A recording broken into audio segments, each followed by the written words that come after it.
Marie for this week's Rebels Report. And as always, we're going to start with the games that just happened the last weekend, and then going to continue with the last games for the summer break coming up this weekend.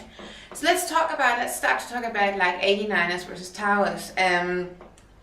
Towers won 45-7. And it seems that 89ers did some kind of, like, they don't come out of their Ironman playing. What you got to say about that match? Yeah, they're struggling. They're, in the sense that they're rebuilding and they're playing Ironman football. So a lot of the guys are playing both ways. And when you play against a team like the Towers, who are a good team, you're going to struggle against teams like that when you have to do that. So they had some issues, and they'll continue to have those issues this year probably while they try to develop that program and get back on track again with what they had before.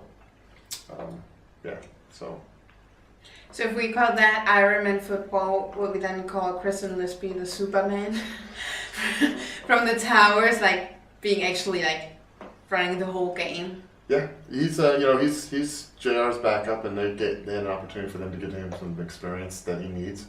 So if God forbid something happens to JR, or they have to sit out a game or something, whatever the reason is, that he can step up and play in there. They had 6 touchdowns to multiple players, so the ability of him maturing as a quarterback in the NL is a good thing, and that's going to help them down the line with depth that they need. So that's going to be good for them.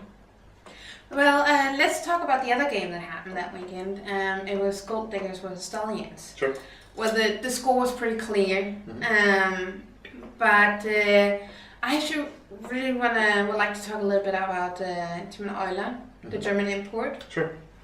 Where do you see him? Like, what is his role for the Stallions?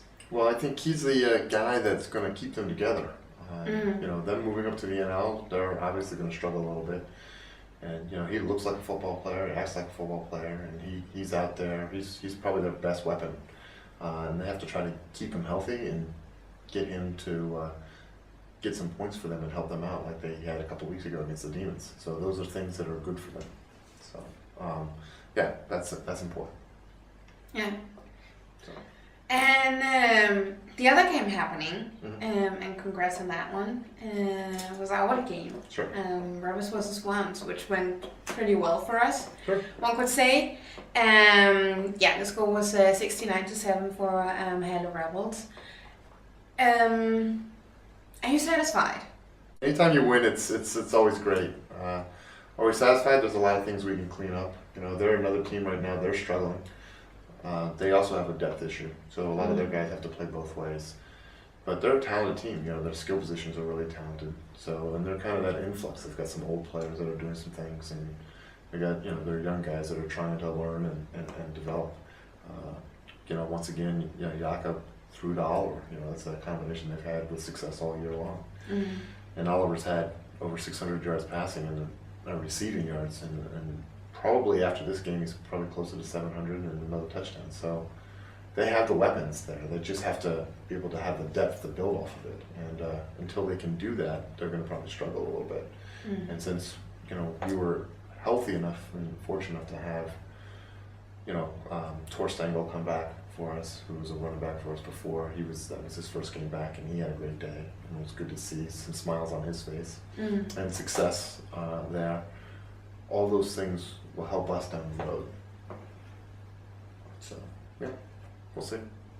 Let's get to the game of the last weekend. We have Tigers versus Razorbacks. And, in the very end, the score was 17-12 for the Razorbacks. But there were like 30 seconds left, and Tigers could have pulled it. What made them not pulling it? Like, what happened there? Because it was so close, Yeah, I think it's one of those things that, it's under the wire and you got pressure and things you're trying to get happening. Some people would probably say that they, 4 passes on the 1 yard line. Somebody would probably yell out when you're going to run the ball. That would probably be a question, but they did what they thought they had to do, and it just kind of fell short on them. But they hung in the game they kept the game close and had an opportunity to pull it out, and it just didn't go their way. So I'm sure they're pretty frustrated on that. So we'll see. That's a rough thing. Yeah, but I know like Razorbacks also made a loss because they had one of their best players injured, Yeah, yeah. Jeffrey Lewis. How's that situation looking?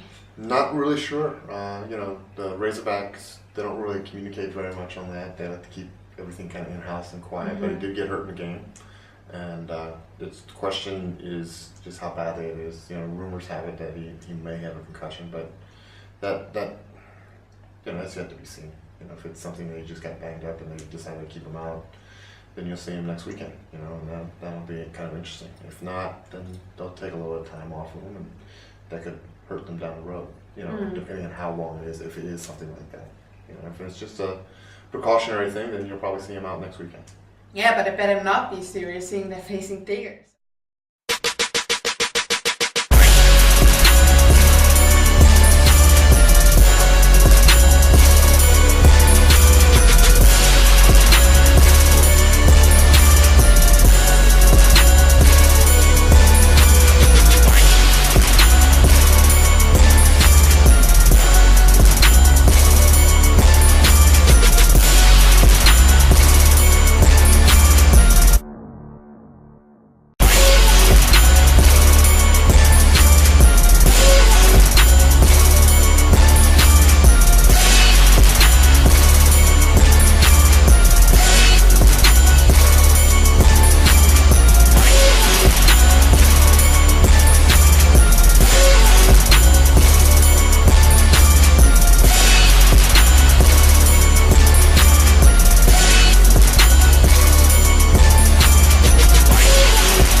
Razorbacks going to be a part of the weekend, of next weekend games as well. Sure. I would say it's going to be just as close and as intense a game as it has been between Tigers and Razorbacks. Sure.